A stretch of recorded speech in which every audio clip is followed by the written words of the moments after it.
Long ago, when the Canadian Rockies were known as the Shining Mountains, the valley of the Athabasca River was the main fur trading route between the Great Plains and the Pacific.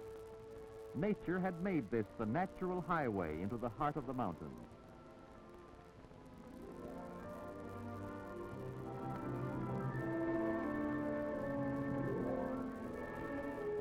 In the old records of the Athabasca Trail, pioneers like Gabriel Franchère and David Thompson told of a dominating landmark, a white-hooded peak the traders called La Montagne de la Grande Traverse. It was so called because it divided the two routes from the Athabasca across the Rockies. One of these trails went north up the Miette River, through the Yellowhead, known to the traders as the Leather Pass, and thence followed the rivers to Fort George and to Vancouver.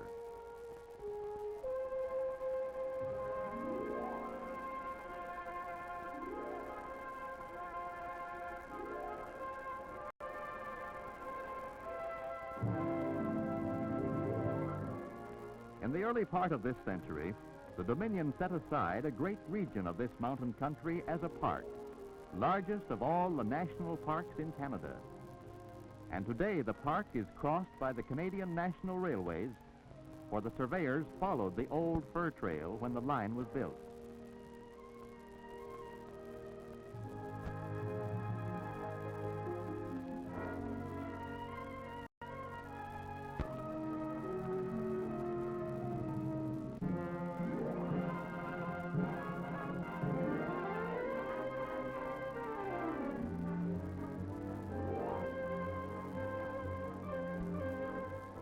Many changes have come to the river valley since the Canadian artist Paul Kane saw the white-capped mountains nearly 100 years ago. In those days, the cabin of Jasper Hawes, a Missouri trapper, was the only stopping place for the fur traders, who met where the trails north and south of the mountains reached the Athabasca.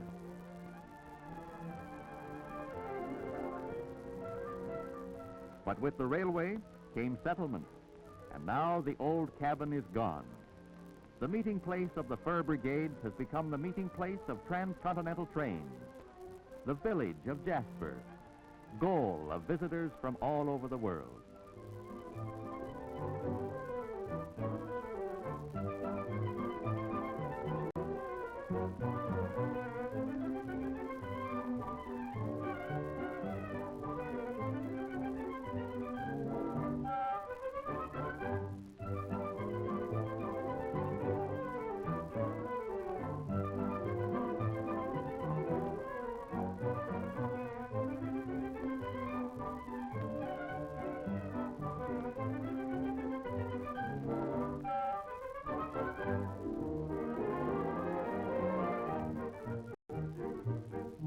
The 65-foot totem pole beside the railway station is a link with the Canadian past, a past that never seems very far away. For although the railway, the village, and the modern highways all belong to this century, the mountains are timeless, just as the fur traders saw them years ago. And 3 miles from the village, on the shore of Lac Beauvert, the old and the new are blended in the beauty of Jasper Park Lodge. The main building is the largest log structure in the world. The grounds have all the quiet beauty of a secluded park. The rustic bungalows can accommodate more than 600 guests, and any one of the cabins would astonish the pioneer travelers who knew the tiny stopping place of Jasper Hawes.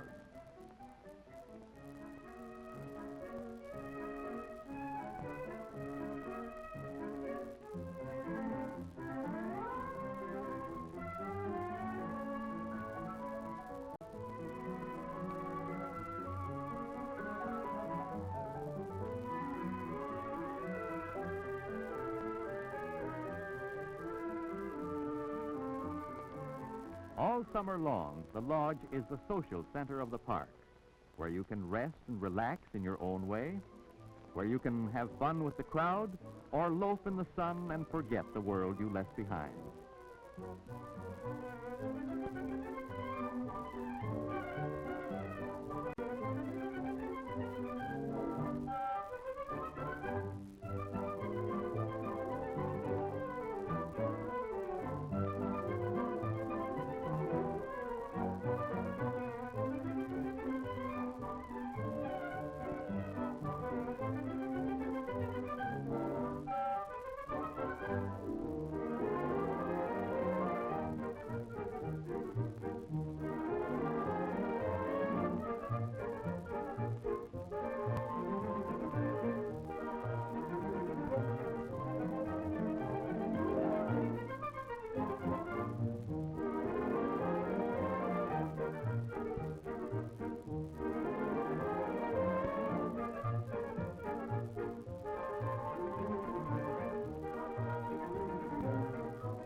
The lodge, with its 18-hole golf course and heated swimming pool, its tennis courts and shady lawns, offers a great deal in holiday fun.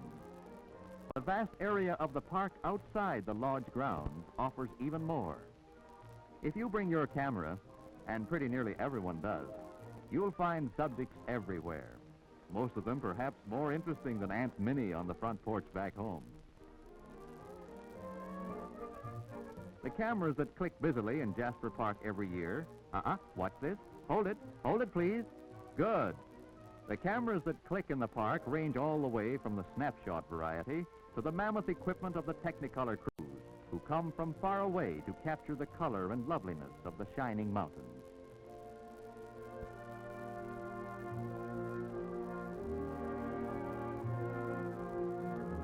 It's a big park, biggest of them all.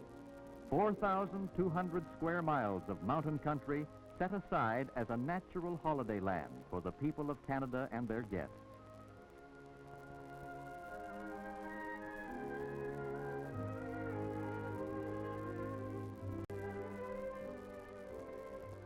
Jasper Village is the capital of this wilderness empire, and from here go the men of the Parks Bureau, who maintain the modern highways and the 800 miles of mountain trails that crisscross the map like a spider's web.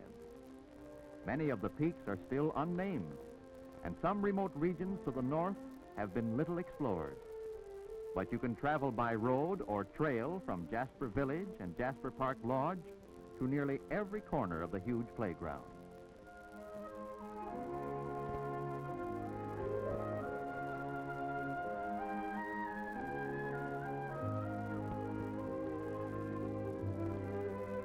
And trails, of course, mean horses. It wouldn't be a Western holiday if you didn't climb into a high-horn saddle at least once. And the horses are very patient with beginners.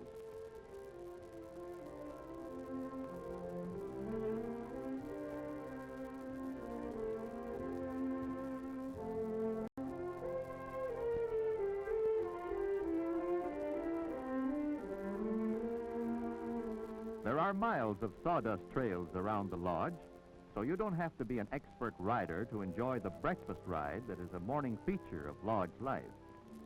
A few mornings of that, and you'll be ready for longer rides, for all-day outings, or for journeys of a week or more with trail parties into the backcountry. At the beginning, however, you'll be content with trips to the nearer beauty spots.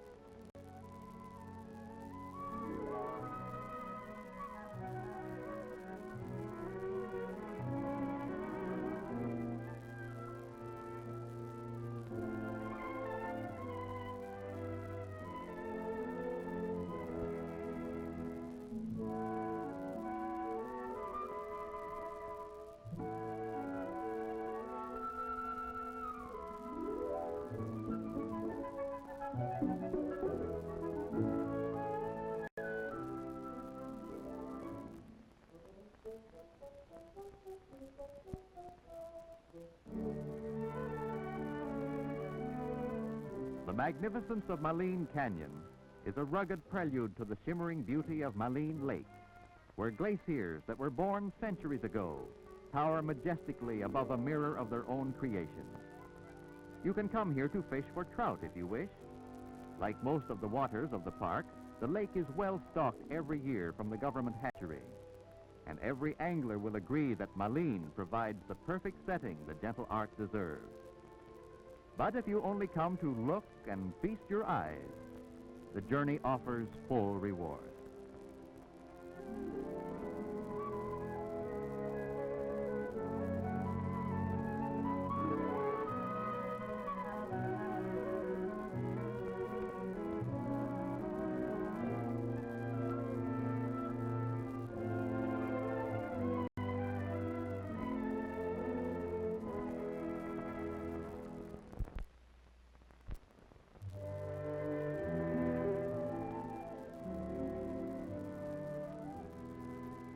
Reward of a different kind lies at the end of the highway to the foot of La Montagne de la Grande Traverse, the mountain landmark of the old fur traders. Towering above the Lake of Forgiveness in frozen magnificence, the white peak is now called Mount Edith Cavell in honor of an heroic British nurse of the First World War. Here there is a great hanging glacier with vast wings resembling an angel, sculptured by wind and weather out of the eternal ice. The Lake of Forgiveness, the Angel Glacier, and the White Hood of Mount Edith Cavell all constitute a trinity of commemoration, the most magnificent monument ever dedicated to a woman's memory.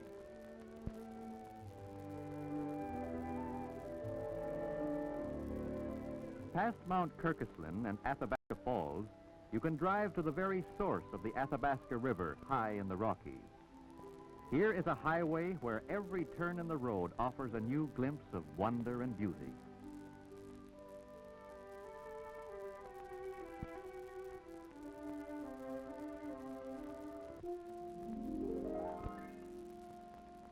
Perhaps you'll catch sight of a beaver swimming busily about his affairs. Perhaps a brood of ducklings in the deep green shadows of a quiet pool.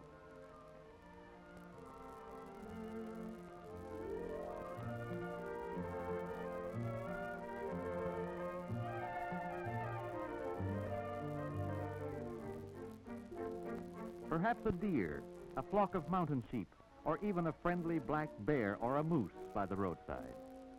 To all the wildlife in the park, the coming of the highway has brought no threat of danger.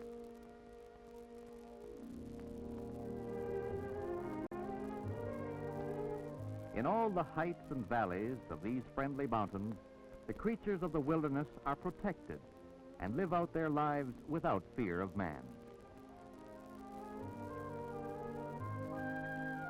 The road winds higher and higher into the mountains, and 75 miles from Jasper Village, the waters of the Athabasca have their beginnings in a great glacier, the very roof of the mountains, straddling the Rockies, the huge frozen mass of the Columbia ice field.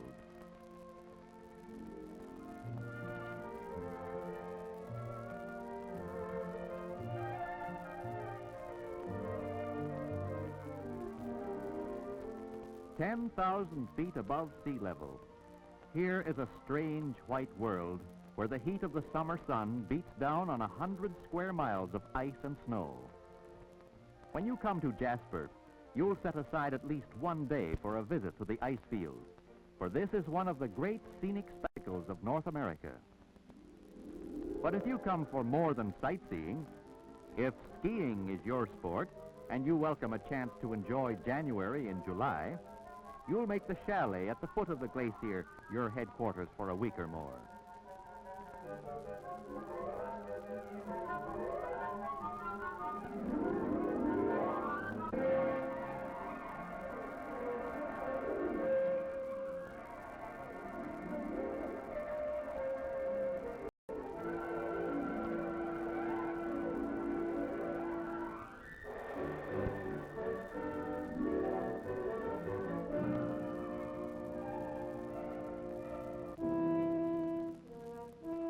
And if skiing is a bit too rugged as a summer sport, you can mount one of the sure-footed ponies at the chalet and go exploring the great ice field. And here you come to grips with a miracle. But the ice field is more than a frozen sea, more than a great view and a natural wonder. It is a source of life and fertility to regions far away. In the warm days of summer, its melting ice fills the mountain streams and then the rivers of the western watershed tumbling to the Pacific, the waters of the Athabasca flowing north to the Mackenzie and the Arctic, the waters of the Saskatchewan rolling far across the prairies to distant Hudson Bay.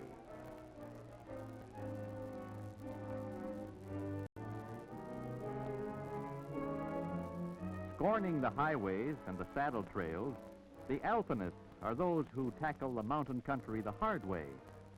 World-famous mountain climbers, men who have scaled the heights of the Alps and Himalayas, have come here to accept the challenge of the Canadian peaks. And the members of Canada's Alpine Club have often chosen Jasper climbs for their summer outings. They climb mountains for fun, and they'll tell you it's the most fascinating of all sports. Some are novices. Some are expert climbers who know every trick of the game.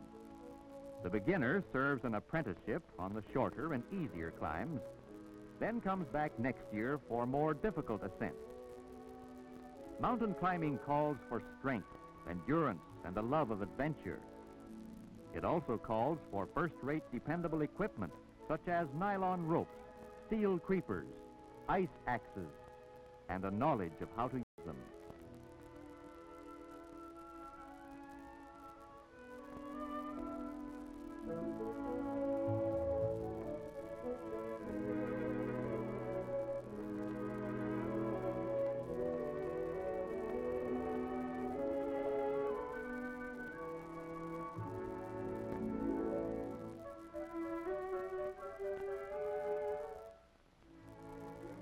From a distance, the mountains may seem harsh and formidable at times.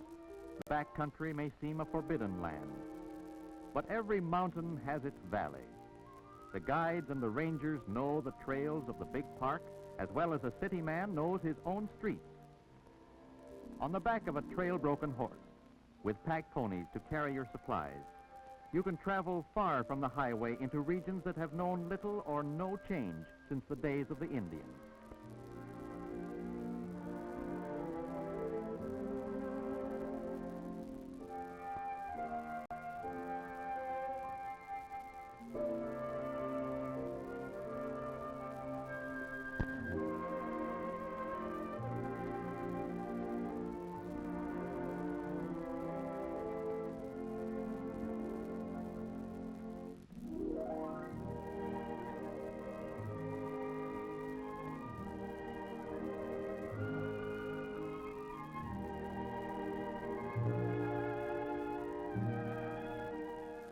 You go way back into the long ago, into the land of quietness, and you feel the romance and magic of the wilderness in the very names of the peaks and rivers. The Athabasca and the Whirlpool, the Sunwapta, the Astoria and the Tonquin, in Mount Takara and Mount Diadem, the Forum and the Catacombs, the Drawbridge and the Barbican, Turret Mountain and Sunrise Peak. Every name with its own legend and meaning to those who know the mountains.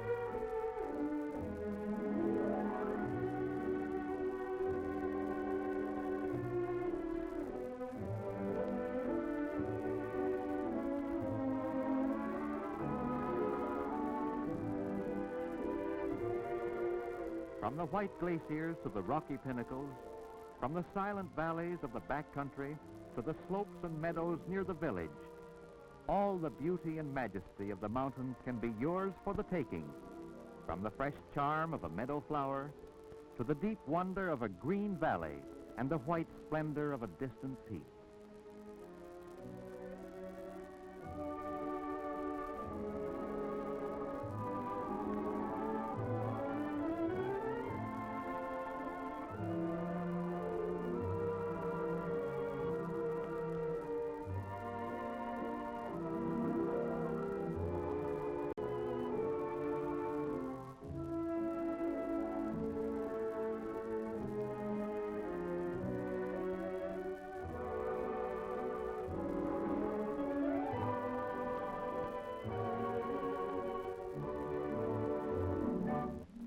No matter why you come or what you do, there is rest from familiar scenes and escape from a noisier and more complicated world.